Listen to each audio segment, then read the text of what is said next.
Friends, कैसे हैं आप सब। आप सभी का भक्ति दर्शन 9 में स्वागत है। दुआ मांगते चलो तुम सारे संसार की, फसल काट ही दो अब अहंकार की। पत्थर को घमंड था ताकत का, एक पत्ते के दबाव से समंदर में डूब गया। परमात्मा की प्राप्ति में बाधा है अहंकार। जब जब तक हमारे भीतर अहंकार है तब तक हमारे भीतर का अंधकार नहीं मिट सकता, और जब तक अंधकार है तब तक दुख से अशांति से छुटकारा नहीं हो सकता। जिस दिन कुछ होने के अहंकार से, कुछ त्यागने के अहंकार से, हर प्रकार के अहंकार से मुक्त हो जाएंगे, उस दिन हमारे दुखों का अंत शुरू हो जाएगा और हम अनंत हो जाएंगे। आदमी की कमजोरी क्या है? अहंकार आदमी की कमजोरी है। जो जितना ज़्यादा अहंकार से भरा है वह उतना ही कमज़ोर है, और हम सब अहंकार से भरे हैं। हम सब अहंकार से ठोस भरे हैं।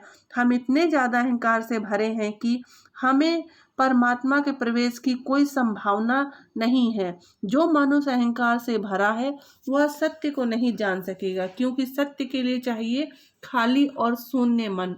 और जो अहंकार से भरा है वह बिल्कुल खाली नहीं है, जहाँ की परमात्मा की किरणें प्रवेश पा सके, जहाँ की सत्य प्रवेश पा सके और स्थान पा सके। मनुष्य के अहंकार के अतिरिक्त और कोई बाधा नहीं। यह अहंकार क्या है? इस अहंकार से मुक्ति का उपाय क्या है? जो अहंकार से मुक्त होता है वही केवल शून्य होता है, और कोई शून्य नहीं हो सकता। शून्य का अर्थ है अहंकार से शून्य हो जाना।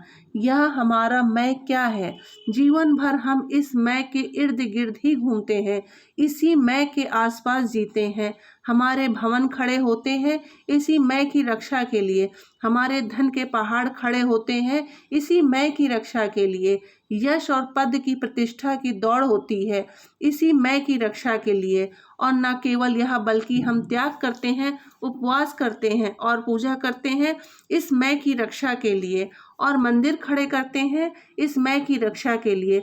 सारे मंदिर भगवानों के मंदिर नहीं हैं, बनाने वाले लोगों के मंदिर है। मनुष्य का अहंकार बहुत अद्भुत है। यह जो हमारा मैं है मोक्ष तक हमारा पीछा करता है।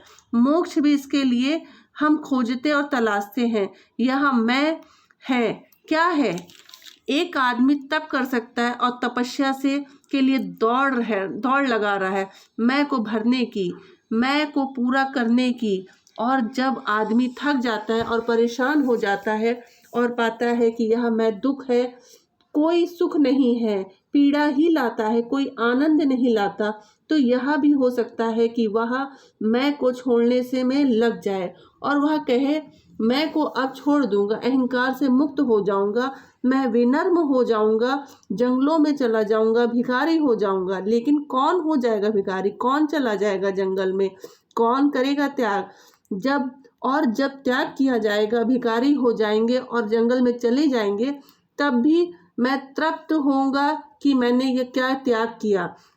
मुझसे बड़ा त्यागी कोई भी नहीं है, और अगर कोई खबर ले आएगा तो तुमसे भी बड़ा त्यागी पैदा हो गया, तो ईर्ष्या वापस लौट आएगी। अहंकार बड़ा अद्भुत है, बड़ा अनूठा है, उसके रास्ते बड़े सूक्ष्म हैं, और हम छोड़े या भरे वह हमेशा मौजूद रहता है। क्या किया जाए? कैसे इस अहंकार से छुटकारा हो? इससे छुटकारा ना हो तो आदमी को दुख से छुटकारा नहीं हो सकता, अशांति से छुटकारा नहीं हो सकता, अज्ञान से छुटकारा नहीं हो सकता। इस मैं की रक्षा निरंतर करते ही रहें और दूसरे के मैं पर हमला करते रहें, क्योंकि सब रक्षा अंत में आक्रमण बन जाती है। यह तो हमारा मैं है, इसकी सुरक्षा के लिए हम जो भी उपाय करते हैं वह दूसरों पर आक्रमण बन जाता है। सुरक्षा की भावना आक्रमण ले आती है। चाणक्य ने बहुत पहले कहा था, सुरक्षा का सबसे अच्छा उपाय है आक्रमण। अहंकार से हिंसा पैदा होती है, फिर चाहे कोई पानी छान कर पिए और मांस ना खाए, इससे कोई फर्क नहीं पड़ता। चाहे कोई कुछ भी करे, जब अहंकार है वहाँ हिंसा है, क्योंकि अहंकार आक्रामक है, वह दूसरों को दबाना चाहता है, तभी वह तृप्त होता, नहीं तो तृप्त नहीं होता। अहंकार के बीच का भ्रम है। जो जिंदगी को पूरा नहीं देख पाता उसके यह भ्रम पैदा हो जाता है कि मैं कुछ हूँ, क्या मैं हूँ? मैं इसका तो कोई पता नहीं, हम लेकिन मैं कुछ हूँ, इसका भ्रम जरूर है। खुद भी पता नहीं कि मैं कौन हूँ, लेकिन दूसरों पर हम दावा करते हैं कि जानते नहीं मैं कौन हूँ। क्या पता हमें अपने संबंध में क्या है, हम कितनी सामर्थ्य है, कितनी शक्ति है हमारी, क्या सत्ता है हमारी। लेकिन हम बहुत अद्भुत हैं और हम बड़ी तरकीब से अहंकार के जाल को बुनते और बनाते हैं। श्वास आती है और जाती, लेकिन हम कहते हैं मैं श्वास ले रहा हूँ। और आप अगर श्वास ले रहे हैं तब तो मौत कभी ना आ सकेगी, क्योंकि मौत खड़ी रहेगी। आप श्वास लिए जाना, फिर तो मौत को वापस लौट जाना पड़ेगा। लेकिन हम जानते हैं श्वास बाहर जाएगी, अगर वह भीतर ना लौटी तो हम लौटा ना सकेंगे। लेकिन फिर भी हम कहते हैं मैं श्वास ले रहा हूँ। श्वास आती है जाती है, यह तो सत्य है, लेकिन मैं श्वास ले रहा हूँ यह बिल्कुल असत्य है। इस अहंकार के असत्य से जो अपने जीवन के भवन को भर लेता है वह प्रभु के सत्य से वंचित रह जाता है। यह पहली खुटी है, सबसे मजबूत खुटी है।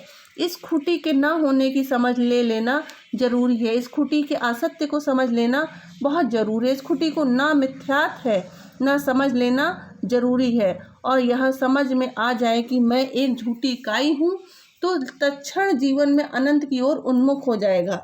तो इसी के साथ आज का वीडियो समाप्त होता है। अगर आपको यह जानकारी अच्छी लगे तो प्लीज़ मेरे चैनल को लाइक करिएगा, सब्सक्राइब करिएगा। धन्यवाद।